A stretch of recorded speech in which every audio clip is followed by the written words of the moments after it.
Four Horsemen. Hey! We're no longer the Three Amigos. We're now the Four Horsemen. On our fourth year. This is our 4th year anniversary. We're not clowning around here. No, absolutely not. I mean, we're going to be pure class. Yep, 4 años. That too. No clowning around. We may have some people, eventually come out of the shadows. Working on it, coming out of the dark. But it's pretty cool. You two, the newbies here. Yeah. Well, you're the new newbie. Hi, Sean. Hi. Wow. I'm the old newbie. You're the old newbie. Sean, yeah. Hey, nice to meet you. But it's kind of funny. We started these 4 years ago now. Out in the reception room. Remember doing those? And we would just be like, you would sit there and go, and we actually scripted some of them. Yeah, we did. For those of you who don't know, we used to tape the notes to the front of the stand there. But so what we decided to do in celebration of our 4th year, we're going to class it up a little bit. I guess we're not going to be the embarrassment that, whatever. So I love those opinions. But we're going to talk about. You know what opinions are like? What are they? No, I won't finish it. What are they? Sphincters? Yes. You would know. You just passed your board. Yes, you you got just your passed, license, right. so you would know. Is there a test for that? Yes. What's that test? It's called the it doesn't matter what it is, you refer it out test. But I bet some of those that actually say that we're an embarrassment and say, that if we clown around, I bet they do that test. What, the anal wink test? Yeah. S2 through S4, gotta check it. There you go. Free board review, students watching. Save your $100, go to Old Country Buffet. So what we're going to do is tell stories of why. And the why is why I became a chiropractor. So hopefully we can keep this under 12 minutes. Why and how I got started. I was a young high school kid. I guess I was in high school. And I thought I was going to be the next Jerry West and play for the Lakers. And little did I realize that I wasn't that good. I didn't know that because, when you're 15 years old, you think you're that good. And so I blew my low back out. Yes, I had pain. And thank goodness I had pain. Because I blew my low. Yes, I said pain. It's no laughing matter. Yeah. And for those, not clowning around. Nope. And so I went to the medical doctor 3 different times.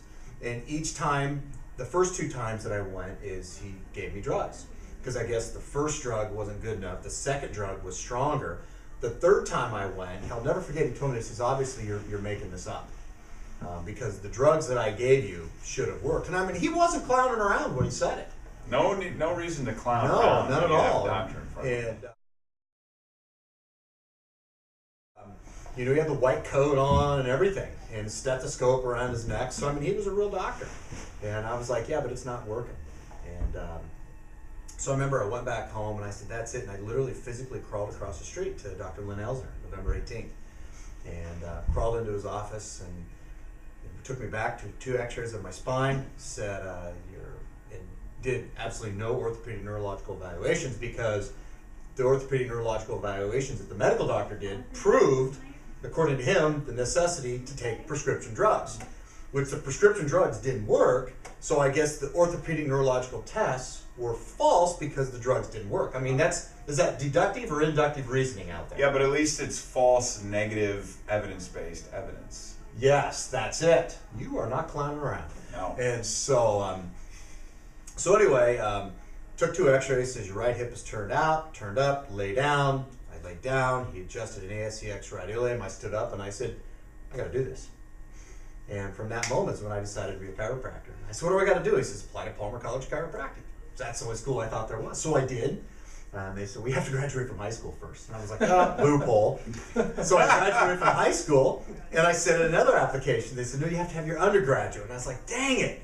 And so I went to Palmer. And right when I got there, first thing I did is I went and found out that Dr. Troxel, who was my mentor, was the guy.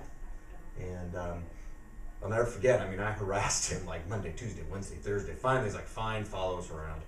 So I wasn't even in school yet, and I was already hanging out in one of the greatest chiropractors of all time. And I watched some of the miracles that he did. And he did it by adjusting. That's what he did, Gonstead system. So ever since then, I was hooked, never changed my mind. There was only one time in my life that, and I don't share this story with very many people, that I almost quit chiropractic. And that was Memorial Day weekend of 1991, Friday, and my wife's father was still alive, and he was living with cancer at the time.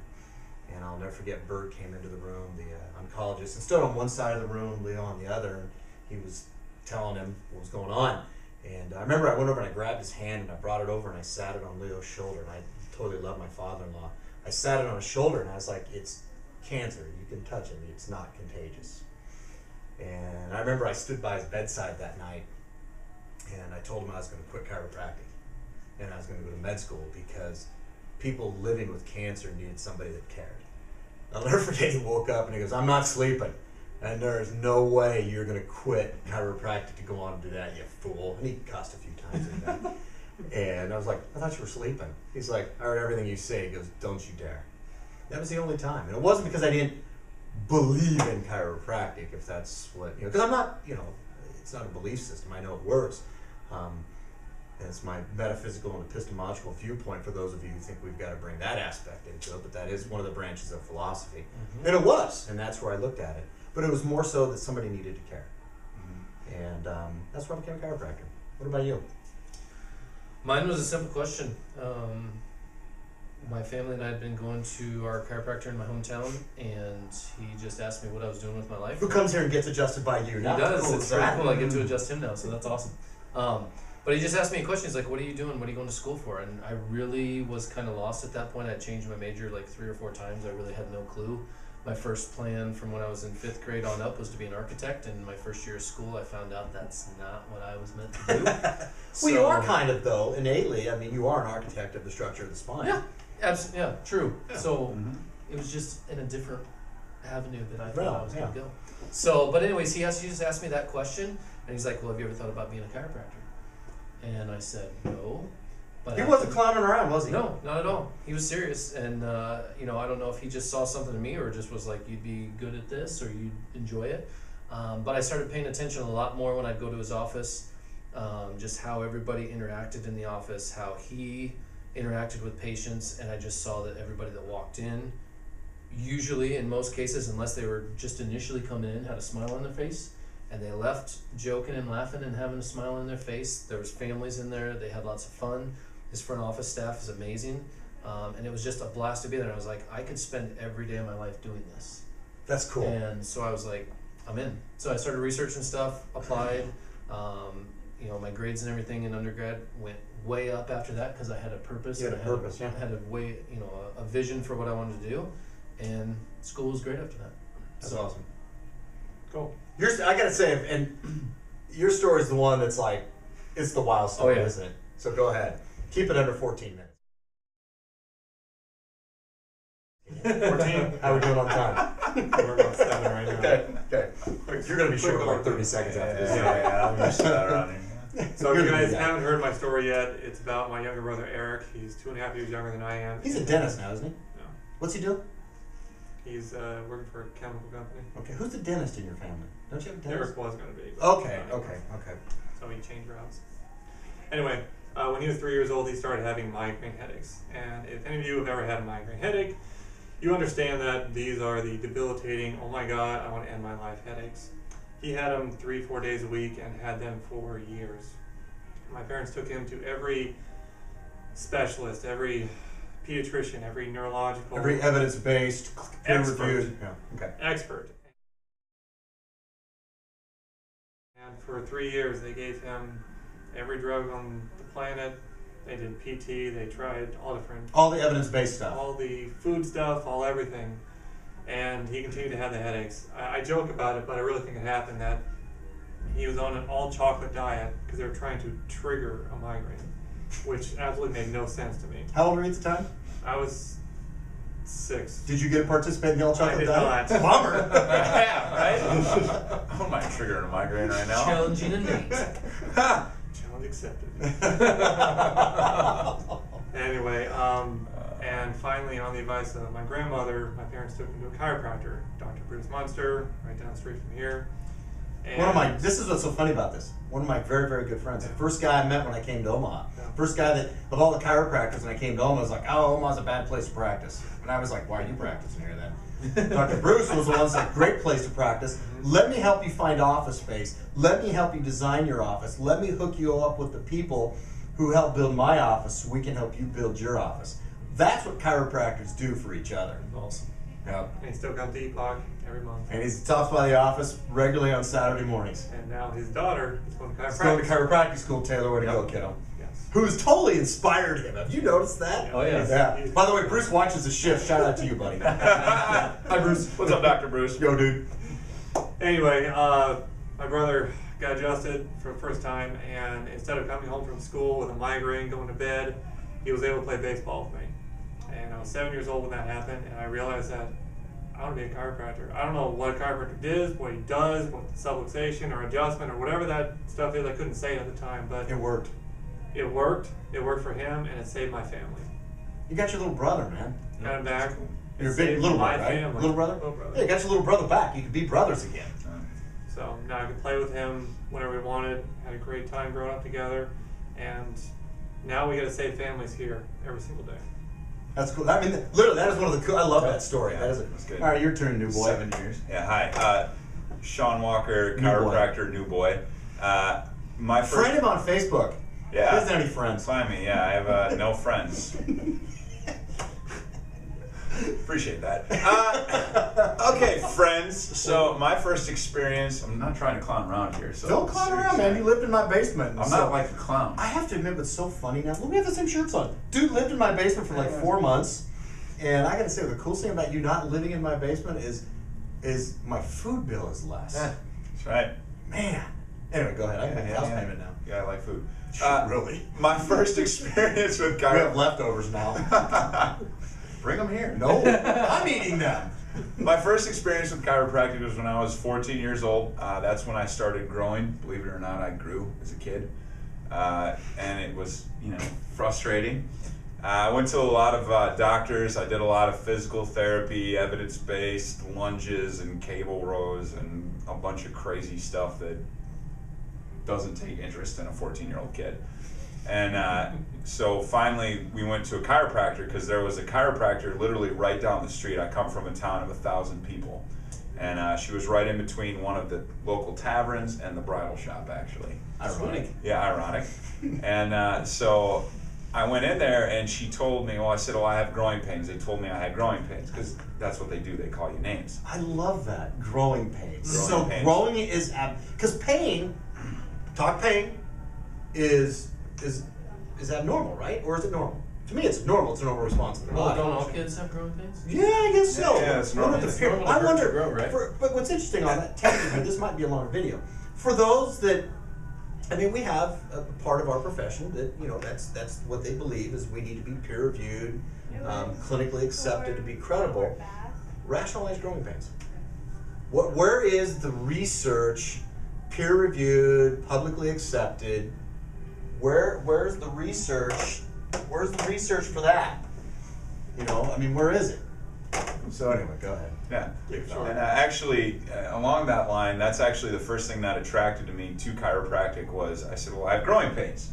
And she said, growing pains are common at your age, but they're not normal. And even though I was only 14, I'm pretty sure I said, oh shit. and it kind of triggered a light bulb, and the light bulb always stayed with me. But then when I was ready to go to college, the guidance counselor, who I still need to write her a letter, by the way, told me that the only way I could ever go to college was because I was getting recruited to play basketball by a few schools, and that I should go to a Why would you recruit to play basketball? Shut up. Because I can play defense. Yeah, that's about all. But she told me that I should go to a 2-year school and be something like a construction worker. Not that there's anything wrong with that, but That wasn't your dream. that wasn't my dream. That was her dream. For She you. did. She basically told me your dream is irrelevant and you should do this. So thank you, because I've been in school for 8 years since then. So when I first went into college, I wasn't confident myself because I was told that I was basically an idiot. And I started out as I was going to do a history major because I also liked history, so why not do a history major? And then I was a 4.0 student my first year of college, and then decided, I'm going to do biology because I wanted to go into healthcare. And then the more I studied biology, the more I studied the physiology of cells and of the body. Chiropractic was the only thing that made sense. And ever since then, halfway through college, I drove around shadowing chiropractors, met an upper cervical chiropractor who was on fire. He had these weird green books in his corner. Weird. It was weird. And my chiropractor that was taking care of me at the time gave me Stevenson's text. Weird. And I've never looked back. So real quick, before we end this though, you were at your best friend's wedding this weekend, which is cool. Yeah. What did you tell him when we were cleaning out the storage room? So this weekend I got to see a bunch of people back from my hometown that I hadn't seen in about 4 years. So it was really fun to catch up with everybody. And I'm sitting there afterwards. I'm pretty sure we were eating those lovely peanut butter cupcakes. Nice. Yeah, and nice wedding cupcakes. And he told me, you know, Sean, you were always such a smart kid. You know, you always did really well in school. You could have went to medical school. Are you still going to go and apply there to do that? So when I asked you, I said, you know, and this is what's cool. I have a lot of, you know, I have a lot of friends that are medical doctors. Totally respect them. One of them is my very good friend. But when he told me that, I was like, we have some of our profession that feels we need their acceptance. You chose to be significant and do what you wanted to do. And so when he said that to me, I was like, so why is there we have that pedestal? Because relating back to my experience with when my father-in-law was still living with cancer, he's no longer with us due to a medical error, which was peer-reviewed, clinically supported. Yeah. That peer-reviewed, clinical supported maneuver took away my wife's dad, my little girl's grandfather she never got to meet. So shame on you that said we need to be peer-reviewed, clinical supported, because that took away my father-in-law, who I love dearly, and took away part of my family member. Now there's going to be some, yes, they save lives, and I understand that, I respect that, but it's that wanting to be accepted by that. Yeah. I just don't get. Choose to be significant. So with that, good one, eh? Yeah, good one. So do we clown around at all? No, I think we kept the clowning around good. Yeah. Okay. You weren't like making balloons in the background, were you, Dr. Matt? Animals. Oh, animals, yeah. Well, we are. You know what? We do have the sign, right? Dog and pony. Dog and pony show. So with that, everybody, we'll see you next week. Ciao. See you next week, guys.